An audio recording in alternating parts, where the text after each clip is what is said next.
Hello good evening everyone. मैं doctor Swati Sharma English सूत्रा में आप सभी का स्वागत करती हूँ और ये है पेनेशिया सीरीज का पार्ट 3, जिसमें आप लोगों का पार्ट 3 है। एक्चुअली पार्ट 3 नहीं, पार्ट 3 होता है, ठीक है। और इसमें जो है वो आप लोगों को जो मैंने इससे पहले शेक्सपियर के history plays, minor tetralogy and major tetralogy के बारे में बताया है, उनसे संबंधित क्वेश्चंस जो हैं वो इसमें पूछे हैं और कुछ क्वेश्चंस इसमें से यूपी टीजीटी पीजीटी के एग्जाम्स में भी पूछे गए हैं। तो मैंने वो क्वेश्चंस टेट्रोलॉजी को ध्यान में रखते हुए ही, एक्चुअली क्वेश्चन है ही टेट्रोलॉजी के ही, तो वही आप लोगों को उनके जवाब जो हैं वो देने हैं। तो without wasting time let's start.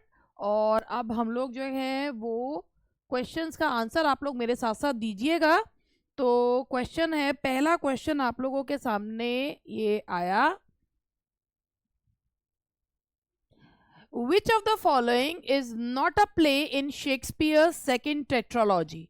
तो आई होप कि आप लोगों को जो मैंने जो इससे पहले 2 वीडियोस बनाए हैं वो आप लोगों ने देखे हों, ना देखे हों तो प्लीज़ देख लीजिएगा।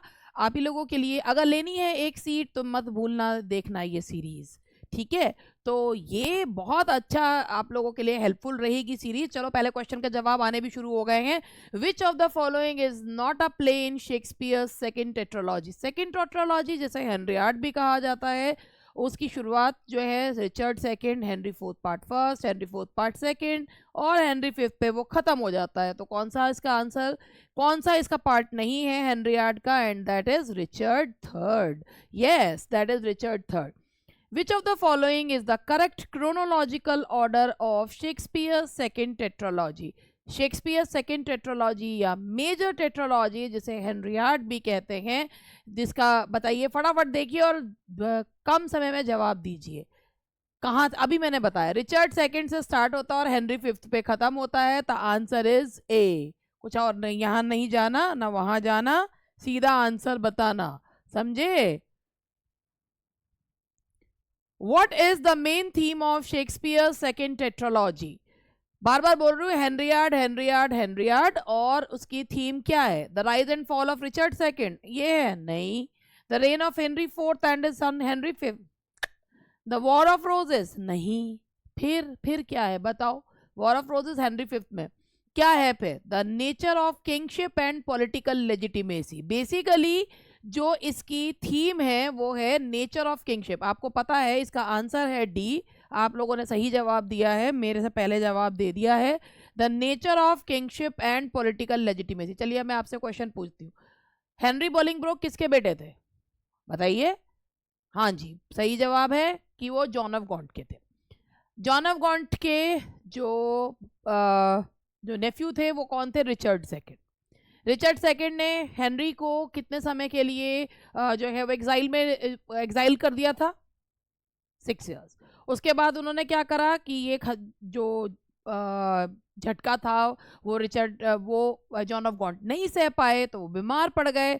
तो रिचर्ड सेकंड को इससे कोई फर्क नहीं पड़ा, बल्कि उन्होंने कहा ठीक है, पके हुए फल तो गिरते ही हैं। वो आपको एक स्पीच जो है वो अगर याद हो तो मैं आपको इसकी स्पीच भी बता देती हूँ। The ripest fruit first fall, ये वाली लाइन मैंने करवाई थी कि जो पके हुए फल है, समय आ गया है, जाना तो है ही। तो राइपेस्ट फ्रूट फर्स्ट फॉल, और वो कहते हैं मैं आपकी सारी संपत्ति को कब्जा लूंगा। तो ये जो है बेसिकली, और इस बात से ही हेनरी को गुस्सा आता है, हेनरी वापस आता है और उनका जो इंग्लिश है उनको वेलकम करते हैं। और इसीलिए ये जो प्ले है, it is about the nature of kingship and political legitimacy. The answer is D. सही है जी, चलो आगे बढ़ते हैं। Now the next question is, which character appears in 3 plays of the second tetralogy. Shakespeare की जो सेकेंड टेट्रोलॉजी है उसमें 3 प्लेज में कौन सा कैरेक्टर है? हेनरी फोर्थ, हेनरी फिफ्थ, फॉलस्टॉफ या हॉटस्पर? बताओ। जी हाँ, सही जवाब है फॉलस्टॉफ। हालांकि फॉलस्टॉफ जो है वो हेनरी फिफ्थ में लिविंग कैरेक्टर नहीं है, उनकी मृत्यु की खबर आती है, मगर 3 प्लेज में वो इसमें उनका नाम है। 3 प्लेज में Henry fourth part first, Henry fourth part second and next one is जैसे कहना चाहिए हेनरी फिफ्थ, जिसमें उनकी डेथ हो जाती है। What is the significance of the battle of Agincourt in Henry fifth? Battle of Agincourt की हेनरी फिफ्थ में क्या सिग्निफिकेंस है? It marks the end of the 100 Year War. It is a major victory for the English army. It leads to the death of Henry V. It results in the loss of English territories. Battle of Agincourt, तो भाई ऐसा है कि 100 Year War को continue करा जाता है। तो वो क्या है? दैट इज वहां पर it's a major victory for English army. English army के लिए मेजर विक्ट्री है, that's a major victory for English army. याद है ना आपको 100 Year War, जो कि 116 साल पुराना जो है, 116 साल तक चला युद्ध था। तो ये जो है इसी के बारे में बात की गई है। और आगे हम बढ़ते हैं।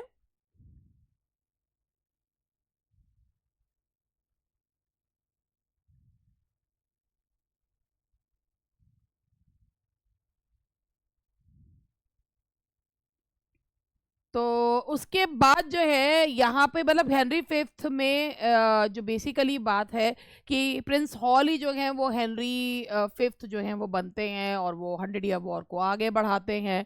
और 100 Year War में वॉर किसके बीच में था? इंग्लैंड और फ्रांस के बीच में था। और यहाँ इस 100 Year War में यहाँ जो बैटल ऑफ एजिनकोट है, इसमें जो है ये major victory for the English army, English army के लिए मेजर विक्ट्री है।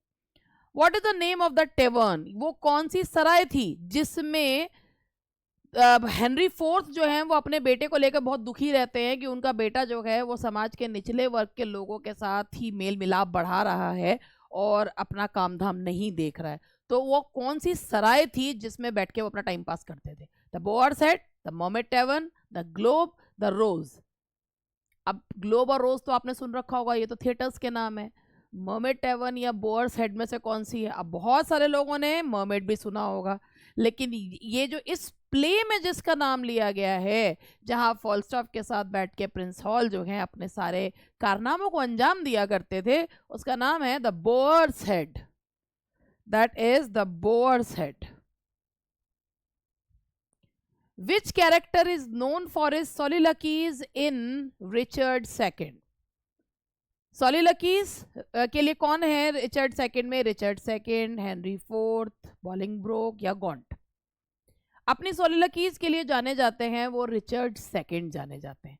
ठीक है, रिचर्ड सेकंड की अगर आपको मैं यहाँ पर इनकी वो कहूँ भी, I wasted time and now don't time waste me. मैंने समय बर्बाद करा, आप समय मुझे बर्बाद कर रहा है। तो ये है, दैट इज रिचर्ड सेकंड, सही जवाब। और आगे बढ़ते हैं, मिलाते चलेगा कितने क्वेश्चन ठीक हो रहे हैं। What is the significance of the deposition scene in Richard II? It marks the beginning of Henry IV's reign. It highlights Richard II's weakness as a king. It foreshadows the conflicts in the subsequent plays, all of the above. तो चलिए बताइए, question को पढ़ भी लीजिए अच्छे से और फिर जवाब दीजिएगा। भाई देखो, रिचर्ड सेकंड से लड़कर जो है वो नहीं लिया जाता ताज, वो एब्डिकेट करते हैं, है ना। वो अपनी गद्दी को, अपने ताज को छोड़ देते हैं, फिर उन्हें डिपोर्ट कर दिया जाता है। तो ये हेनरी फोर्थ के रेन की, यानी कि हेनरी फोर्थ के राज्य की शुरुआत होती है। रिचर्ड सेकंड एक किंग के रूप में बिल्कुल जो है वो यूजलेस थे और एक फेलियर थे, वो दिखाता है। और इसके अलावा ये दिखाता है आगे जाकर क्या क्या कॉन्फ्लिक्ट्स होने वाले हैं। तो इसका आंसर है, बिल्कुल आप लोगों के दिमाग में भी यही आया होगा, that is all of the above. Which play in the second tetralogy features the character of zone of arc? Actually बात क्या है कि जोन ऑफ आर्क जो है ना वो फर्स्ट टेट्रोलॉजी में है, सेकेंड टेट्रोलॉजी में नहीं है, फर्स्ट टेट्रोलॉजी में है, और वो हेनरी सिक्स पार्ट फर्स्ट में है।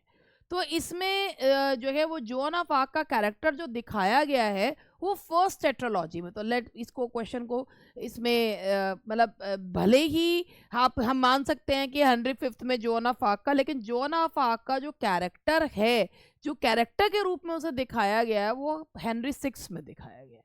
तो इस क्वेश्चन को रहने देते हैं, सेकेंड टेट्रोलॉजी में नहीं, मतलब एज अ कैरेक्टर उसको नहीं करा गया है।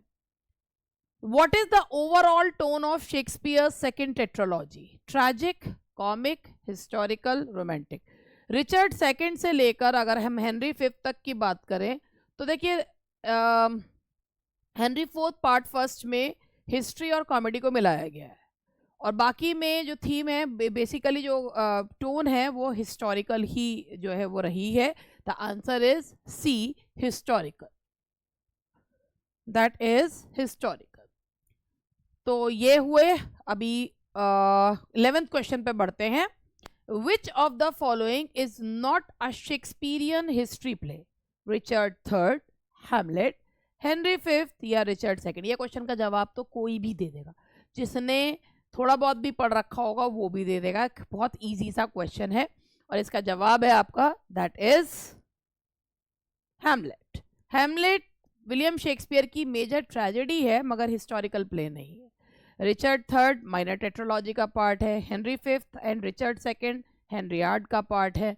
तो ये जो है इसका पार्ट नहीं है हैमलेट हिस्ट्री प्ले का. Shakespeare's history plays primarily focus on which period of English history? The Anglo-Saxon, the Norman Conquest, the Plantagenet dynasty या Tudor dynasty? देखिए हेनरी जब वॉर ऑफ रोजेस खत्म हुआ था तब ट्यूडर डायनेस्टी की शुरुआत हुई थी हेनरी सेवेंथ के साथ.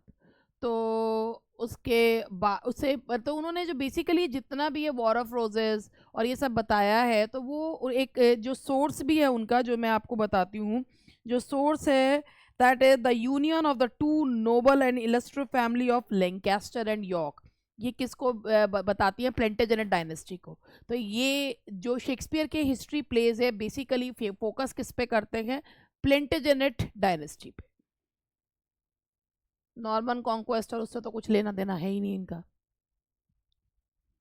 What is the common theme explored in Shakespeare's history play? The nature of good and evil, the struggle for power and illegitimacy, the complexities of love and relationships, the role of fate and destiny. बताइए फटाफट बताइए इस question का answer. What is the common theme? Shakespeare के history pledge आप लोगों ने अगर इसमें कि थीम है क्या शेक्सपियर के? गुड एंड इविल नहीं. पावर एंड लेजिटिमेसी बेसिकली जिसको भी चाहे वो रिचर्ड थर्ड द हंचबैक हो चाहे वो हेनरी फोर्थ हो सबको चाहिए क्या? उनको गद्दी चाहिए. तो ये किसकी है? ये है स्ट्रगल है power and legitimacy. That is power and legitimacy. अब मैं थोड़ा सा आप लोगों को बीच में ऐड जो है वो दिखाऊंगी अपने बारे में बताऊंगी क्योंकि नहीं तो आप तो मेरी सुनोगे ही नहीं. तो मैं बीच में जो है जरूर चीज़ें जो हैं वो बताऊंगी. और यहाँ से मैं थोड़ा सा बताना चाहूँगी आप लोगों को कि भाई देखो ये आपका पायनियर प्रैक्टिस बैच है इंग्लिश सूत्रा के ऐप पर जो कि पायनियर प्रैक्टिस बैच 2 बैचेस है. ये एक विद बुक है एक विदाउट बुक है. विद बुक और विदाउट बुक का मतलब ये है कि एक के साथ एक पायनियर बैच के साथ the part to victory book दी जाती है. पार्ट टू विक्ट्री बुक में क्या है कि उसमें पार्ट टू विक्ट्री बुक में लिटरेचर का सेक्शन है, ग्रामर का सेक्शन है सेगमेंट है और उसके बाद उसमें प्रैक्टिस पेपर्स भी हैं. लिटरेचर का पूरा जैसे एक ऐसे मान लीजिए कि एक तरीके जैसे भाई मार्केट में अवेलेबल कोई सी भी किताब आप खरीद के पढ़ते हो ऐसी हमारी भी किताब है. तो वो जो है एक नोट्स हैं पूरा उसमें विलियम शेक्सपियर का पूरा दिया हुआ है. उसके विलियम शेक्सपियर ख़त्म होता है उसके बाद उनके क्वेश्चंस हैं.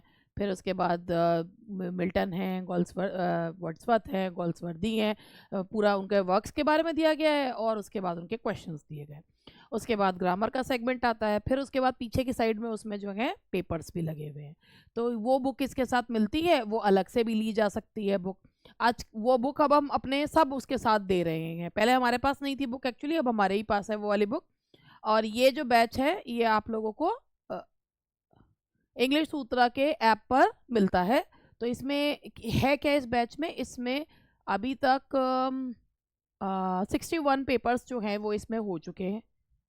61 पेपर्स इसमें हो चुके हैं जिसमें आप मान लीजिए लगभग 6000 क्वेश्चंस इसमें मोर देन 6000 क्वेश्चंस इसमें हो चुके हैं.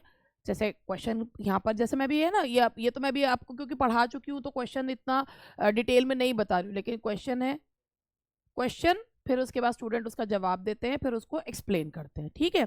तो ये इस तरीके से है. फिर उसके बाद जो है ये पार्ट टू विक्ट्री बुक है. फिर ये आपके पूरे के पूरे डिटेल्ड बैचेस है. जैसे अभी भी टाइम है तो कोई अगर डिटेल्ड बैचेस पढ़ना चाहे ये बैचेस में इसमें भी इस तरीके से कर रखा है. एक सिर्फ लिटरेचर का बैच है एक सिर्फ ग्रामर का बैच है और डिटेल्ड बैचेस हैं ये वाले और डीजीटी पीजीटी का भी है. तो इनमें सब कुछ जो है वो अरेंज्ड फॉर्म में, ये वीडियो बैचेस, इनमें लाइव क्लासेस नहीं चलती हैं, ख़त्म हो चुके हैं ये वाले बैचेस। और वैसे भी एक बात है ना, एक टीचर के लिए भाई मैं अगर मान के चलूँ तो मैं कोई अधूरा नहीं छोड़ती हूँ। तो ये जो है इसमें सारी चीज़ आपको भाई शेक्सपियर के जो प्लेज हैं सारे 37 के 37 प्लेज के पूरा समरी, उनके कोट्स वगैरह सारी कुछ हिस्ट्री वगैरह सब है। गोल्सवर्दी, मिल्टन, उनके वर्क्स वगैरह सब कुछ बताया हुआ है, लिटरेरी टर्म्स, ग्रामर, और उसके बाद इसके नोट्स भी आपके पास आते हैं। तो ये मेरा जो है इसके बारे में बताया था, मैंने आपको ऐड करा है। और फिर उसके बाद हम फिर दोबारा से शुरू करते हैं अपना।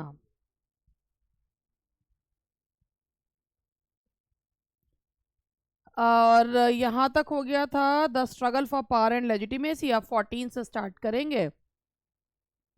Which play depicts the rain of a king known for his hunchback and villainy. भाई देखो इतिहास में मतलब इसमें जो सबसे बहुत ही खतरनाक जो विलन है वो कौन है? रिचर्ड सेकंड है, हेनरी फोर्थ है, रिचर्ड थर्ड है, या हेनरी एट्थ है। हंचबैक के लिए कौन जाना जाता है? बिल्कुल सही जवाब, and that is Richard third, hunchback. और मतलब बहुत ही सब इतिहास में एक बहुत ही खतरनाक विलन्स में से एक। The Henriade refers to a group of Shakespeare's history plays. Which of these is not the part of Henriade?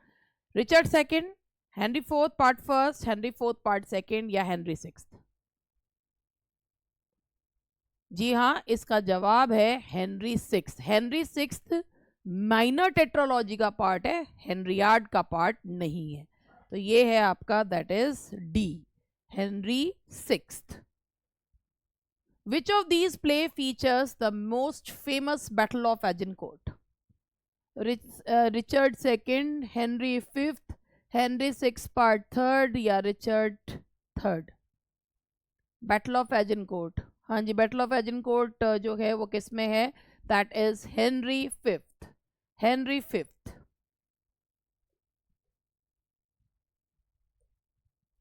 Which of the following Shakespearean plays is in 3 parts? जो माइनर टेट्रोलॉजी में आता है कौन सा है बताइए? Henry fourth, Richard third, Richard second, या Henry sixth? जी हाँ, उसका जवाब है हेनरी सिक्स्थ।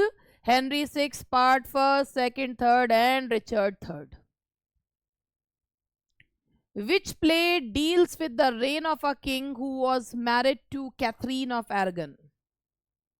भाई देखो ये हेनरियाड या टेट्रोलॉजी का नहीं है, ये क्वीन एलिजाबेथ के फादर की बात की जा रही है, और वो कौन थे? That was Henry eighth, that was Henry eighth, Catherine queen of Aragon, Henry eighth.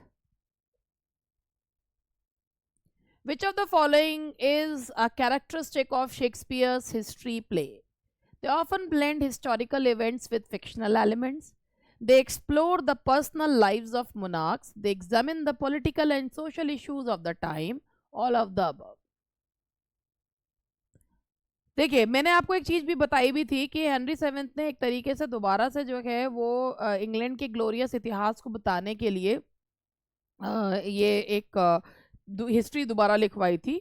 और डिफीट ऑफ स्पेनिश आर्मडा के बाद इंग्लैंड के लोग अपने इतिहास पर गौरवान्वित भी महसूस करने लगे थे, और शेक्सपियर ने कहीं ना कहीं फिक्शन को भी जो है वो ऐड करा है। टोटल क्रोनोलॉजिकल प्लेज ये नहीं है। उस समय 16th सेंचुरी में क्रोनोलॉजिकल प्लेज बहुत फेमस थे क्योंकि people obviously felt pride in their history, और ये यूनिवर्सिटी विट्स ने इस ट्रेंड को शुरू करा था, एंड शेक्सपियर फॉलोड द सू। और यहाँ पर उन्होंने हर चीज़ जो है क्रोनोलॉजिकली हुई है वो नहीं लिखी है, उन्होंने उसमें फिक्शन के एलिमेंट को ब्लेंड किया है, और उन्होंने मोनार्क्स की पर्सनल लाइव्स के बारे में भी बताया, और पॉलिटिकल और सोशल इश्यूज भी बताए हैं, और कॉमिकल एलिमेंट्स भी लिए हैं। तो इसका आंसर होगा all of the above. The answer is all of the above. Which play features the character of Falstaff, a comedic but significant figure?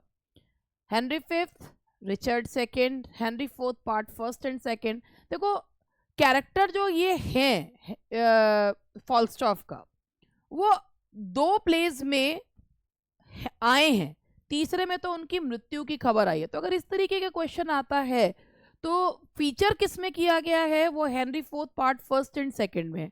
Henry fifth में वो एक जीवित कैरेक्टर के रूप में नहीं दिखाए गए। Which of the following is not the title by of a play written by William Shakespeare. देखिए विलियम शेक्सपियर ने, मैंने अभी आपको बताया भी था कि जो दोनों मैंने लेक्चर्स लिए हैं हिस्ट्री पे, कि एक उनकी माइनर टेट्रोलॉजी है, एक मेजर टेट्रोलॉजी है, और बाग एडवर्ड थर्ड को अभी ऐड करा गया है। उसके अलावा जो है उनका किंग जॉन है और हेनरी एट्थ है। तो अब आप खुद देखो कि इनमें से कौन सा प्ले उनके द्वारा नहीं लिखा गया। अगर हम माइनर टेट्रोलॉजी की बात करते हैं तो Henry six part first second and third and Richard third. और अगर हेनरियाड की बात करते हैं या मेजर टेट्रोलॉजी की बात करते हैं तो Richard second, Henry fourth part first, Henry fourth part second and Henry fifth. बीच में किंग जॉन और हेनरी एट्थ और आपका एडवर्ड थर्ड जो अभी हाल फिलहाल में ऐड किया गया।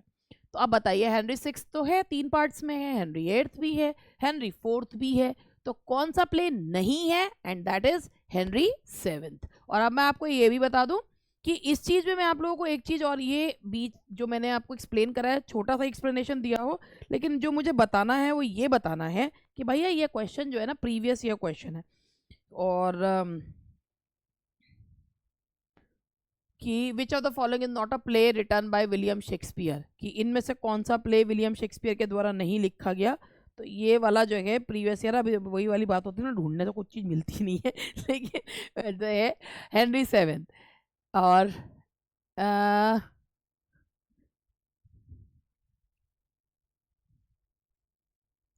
हाँ, ये यूपी टीजीटी 2016 का पूछा हुआ मिल गया। देखो यूपी टीजीटी 2016 का पूछा हुआ क्वेश्चन है ये, ठीक है जी।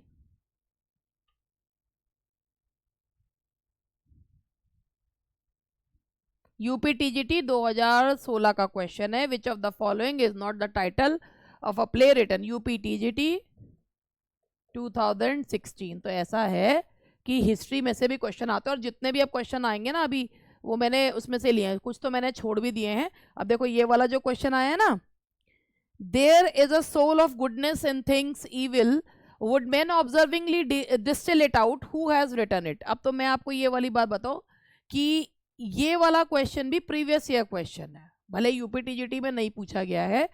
There is a soul of goodness in things evil, would men observingly distinguish। और ये मैंने अभी समझाया भी थी ये वाली लाइन, कि हर बुरी चीज में कुछ ना कुछ अच्छा छिपा रहता है। और अगर आपको याद हो तो ये लाइन मैंने जो है, अरे ये लाइन मैंने जो है वो बताई भी थी। यहाँ पर है, ये किंग हेनरी फिफ्थ की लाइन है, किंग हेनरी फिफ्थ की, ये हेनरी फिफ्थ की लाइन है, हेनरी फिफ्थ की। और ये जो क्वेश्चन है ये किस में पूछा गया है, ये Uttarakhand GIC lecturer. Dash a comic character by William Shakespeare is found in more than one of his plays. ये भी क्वेश्चन जो है वो प्रीवियस ईयर क्वेश्चन ही है जो मैंने इसमें पूछा है, और ये एनवीएस पीजीटी का क्वेश्चन है। Dash is a comic character by William Shakespeare is found in more then. अभी यही ऐसा ही क्वेश्चन जो है वो हरियाणा पीजीटी में भी पूछा गया था, Sir John Falstaff, Ariel, Claudius, Antonio. आप सभी को पता है इसका आंसर, और बड़े ये इंपॉर्टेंट सा क्वेश्चन हो गया है। और ये अगर हम कहें तो ये Henry fourth part first and second, और इसके अलावा हेनरी फिफ्थ में ये एक लिविंग कैरेक्टर नहीं है। और मेरी वाइव्स ऑफ विंसर, मेरी वाइव्स ऑफ विंसर में ये कैरेक्टर जो है वो आपको देखने को मिलता है, ठीक है जी। तो more than one of his plays ये कैरेक्टर जो है अपीयर होते हैं। उसके बाद है 24, in which play by Shakespeare do we find widowed queens questioning the assumptions of male politics, Henry fifth, Richard third, Antony and Cleopatra, Hamlet. ये question भी आपने पढ़ा होगा। तो ये कौन से शेक्सपियर के प्ले में विडोड क्वींस जो हैं वो मेल पॉलिटिक्स के बारे में बात कर रहे हैं, और ये वो प्ले है जिसमें रिचर्ड थर्ड की पॉलिसीज के बारे में बात कर रही हैं विडोड क्वींस। ये है जिस रिचर्ड थर्ड में विडोड क्वींस जो हैं वो मेल पॉलिटिक्स के बारे में बात कर रही है। And the last question, Shakespeare's history play all together deal with a period of 100 years, 700 years, 450 years या 350 ईयर्स। ये मैंने अभी पढ़ाते पढ़ाते भी बताया था कि शेक्सपियर के हिस्ट्री प्लेज जो हैं वो 350 सालों की इतिहास जो है वो बताते, ठीक है जी। 350 सालों का इतिहास। तो ये हुए आज के क्वेश्चंस। आई होप कि ये क्वेश्चंस में 25 में से 25 ही आपके सही होंगे, और उम्मीद करती हूँ कि आगे भी आप इसी सीरीज़ को कंटिन्यू करवाना चाहेंगे।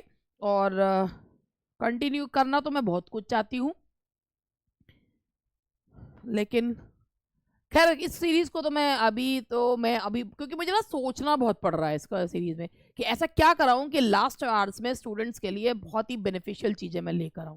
खैर ये तो था हमारा यूट्यूब का सेशन। अगर आपको लगता है कि हमें ऐप पर भी जाके देखना चाहिए कि हमारे लिए कोई चीज़ हेल्पफुल है या नहीं, तो प्लीज़ आइए ऐप पर, इंग्लिश सूत्रा का ऐप डाउनलोड करिए, उस पर स्टोर में जाकर आपकी अगर कोई पसंद की चीज़ है तो आप देख सकते हैं। अगर आपको ना पसंद आए तो आप उसी समय ऐप को हटा भी सकते हैं, आपके पास कोई कॉल वॉल नहीं जाएगा, और आपको गलत नाम से भी ऐप डाउनलोड करने की आवश्यकता नहीं है। हम आपकी प्राइवेसी का पूरा ख्याल रखते हैं।